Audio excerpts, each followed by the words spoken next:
안녕하십니까, 김한입니다. 이번 시간에는 2024학년도 광주교육대학교 정시 전형에 대해서 알아보겠습니다. 올해는 108명을 일반 전형으로 선발하고요. 나머지 인원은 수시 인원이 넘어오게 되는데, 몇 명이 이월되느냐에 따라서 모집 인원이 달라질 수는 있겠죠. 물론 이제 12월 말이 되면은 이 인원이 나오고요. 그 전년도를 예측한다면 한 40명 이상 이월 인원이 발생될 수 있다라는 것을 예측할 수 있고요. 자, 물론 결과는 봐야 알겠지만요. 그 다음에 수능 반영에 대해서는 100분이 선택 과목 가산점 없고요. 한국사 등급 가산점 주고요. 그 다음에 탐구 과목에 대해서 이렇게 반영을 한다. 작년에 비해서 달라진 부분이 있다면 남녀 성비 적용을 안 한다. 라는 부분이 달라진 부분이고 나머지 부분은 크게 달라진 부분이 없습니다. 물론 이제 특별전형 같은 경우에 최저학력 등급이 16등급의 예로 바뀐 부분이 있기는 해요. 자, 그 다음에 중요한 부분은 광주교육대학교는 면접을 보지 않는다. 정시 면접이 없기 때문에 수능 점수만 가지고 그냥 일괄적으로 합격, 불합격을 가리게 된다라고 여러분들이 생각했을 때 면접에 부담이 있는 학생들 같은 경우에는 면접을 보지 않는 광주교육대학교를 지원하는 것도 하나의 방법이 되겠죠. 광주교육대학교의 적용 범위는 100분이에요. 그러니까 이제 100분위가 좋은 학생 중에서 면접을 보고 싶지 않다 그러면 광주교육대학교를 지원하면 되리라고 생각합니다. 자, 근데 여러분들 입장에서 놓고 본다면 면접을 보는 것보다는 면접을 보지 않는 것을 선호하게 될 거예요. 학생들 입장에서는. 하지만 학생이 가고 싶은 학교의 차이가 있을 수도 있겠지만은 경계선상에 있거나 커트라인 경계선상에 있는 학생들은 면접으로 뒤집을 수도 있다. 그러니까 본인의 성적이 조금 낮다고 생각하는 학생들은 면접이 있는 학교를 선택하는 것이 더 유리할 수도 있겠죠. 물론 면접에 부담이 있는 학생인데 성적이 어느 정도 여유가 있다면 광주교육대학교 같은 경우에 지원하면 좀 더 안정하게 합격할 수 있겠죠. 자, 그 다음에 이제 수능 점수 반영 같은 경우에는요, 반영 100분이고요. 국어, 수학, 영어 등급 반영하고 한국사 등급 반영, 탐구 점수는 사회과학, 직업 어느 게 돼도 상관없고요. 자, 그 다음에 한국사 등급은 1등급 2점, 2등급까지는 2점, 3, 4등급은 1.5등급. 사실 변별력은 크게 없겠죠. 그 다음에 영어 등급은 한 1등급이 250점, 2등급이 240점에서 10점처럼 차이가 나기는 하지만 실제로 이것이 100분위 점수로 해서 따지게 된다면은 점수는 상당히 줄어들게 되겠죠. 한 단계 점수 차이가 기껏해야 2, 3점 정도밖에 되지 않을 겁니다. 자, 그 다음에 여기서 보면요. 국어는 100분위, 수학 100분위, 탐구 두 과목의 100분위 평균을 나타내고요. 300으로 나눠서 750점으로 해서 기준 점수를 1000점 만점으로 바꾸게 되는 것이죠.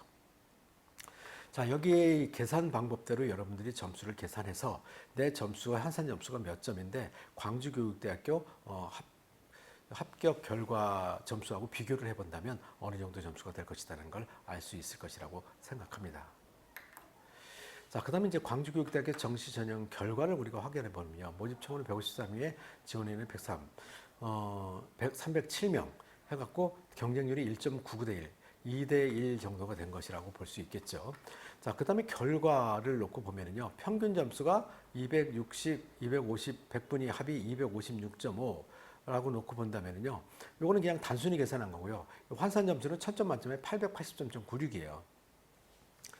단순한 것보다는 이게 조금 더 정확하겠죠. 여러분들 점수를 비교해 본다면 여기 평균 점수를 또 본다면 영어를 포함해 갖고 85.5. 자, 여러분들이 생각할 때 100분위 점수 85.5 정도는 돼야 광주교육대학교 안정권이다 라고 생각할 수는 있겠죠. 물론 최저 점수라도 합격할 수는 있겠죠. 최저 점수는 100분위 평균 79.17이다 라고 놓고 본다고 하면 이 부분은 한 명만 있어도 최저점이 될 수 있는 부분이니까 이 부분이 절대적인 점수는 아니라는 거 여러분들이 꼭 기억하시기 바랍니다. 결과적으로는 이 최저점과 평균 점수 사이에 있는 점수의 어느 정도 일부분에 있어서 여러분들이 합격 가능한 커트라인이 또 만들어질 수도 있을 것이니까 여러분들이 생각할 때는 이 부분에 있어서는 작년도 점수만을 고려하지 말고 그 전년도 점수까지도 여러분들이 숙지하셔가지고 계산을 해보신다면 좋은 결과를 만들어낼 수 있을 거라고 생각하고요. 이제 상식적으로 우리가 생각을 했을 때 면접을 보는 학교의 점수가 높을 것이냐, 면접을 보지 않는 학교의 점수가 높을 것이냐를 놓고 봤을 때는 학생들이 면접을 보지 않는 것을 선호하다 보니까 아무래도 점수점 여유가 있는 학생들이 면접을 안 보는 학교를 지원할 것이고 수능 점수가 조금 부족한 학생들이 면접이 있는 학교를 지원할 확률이 아무래도 좀 더 높지 않을까라는 부분도 여러분들이 유념하시고 지원하시게 된다면은 큰 실수하지 않고 합격할 수 있을 것이라고 생각합니다. 아무쪼록 여러분들이 잘 지원하셔서 좋은 결과 있으시기 바랍니다. 마지막으로 여러분들이 지금까지 들은 정보 이외에 더 궁금한 사항이라든가 아니면은 좀 더 세부적인 내용에 대해서 알고 싶은 것들이 있다고 하신다면요. 교대 입시 연구소와 기만 컨설팅 공동 주최로 이루어지고 있는 교대 입시 설명회가 있습니다. 이 정시 설명회에 참여하시는 것도 하나의 방법이고요. 자, 이 설명회에 참가하시게 되면은 개별 상담도 할 수 있으니까 그 부분도 여러분들이 한번 이용하시면 좋은 정보 될 것이고요. 자, 설명회에 참석하기가 좀 어려운 상황 같은 경우에는요. 전화를 주셔갖고 질문을 하시거나 또 상담을 하시게 되면 성의껏 상담을 해드리겠습니다. 자, 그리고 여러분들이 이제 교육대학교에 지원하기 위해서는 합격 예측 서비스를 보통 많이 해보시잖아요. 그러면 뭐 진학사를 하든지 UA를 하든지 기타 뭐 대성, 종로 뭐 많이 이런 합격 예측 서비스들을 사용을 할 거예요. 근데 그런 것들을 하나만 해보시지 말고요. 전문적인 거를 같이 병행해서 하는 것도 하나의 방법입니다. 그래야 실수를 줄일 수 있다. 지금 교대입시연구소에서 합격 예측 서비스는 초등교육학과가 있는 13개의 대학에서 그것도 뭐 특별전형까지 포함된 세부 사항에서 합격 예측 서비스를 하는 부분이 있기 때문에 교육대학교를 가고자 하는 학생들 입장에서는 훨씬 더 전문적인 합격 예측 서비스가 될 수 있으니 이 부분도 한번 이용해 보시는 것도 좋은 결과를 만드는 데 도움이 되리라고 생각합니다.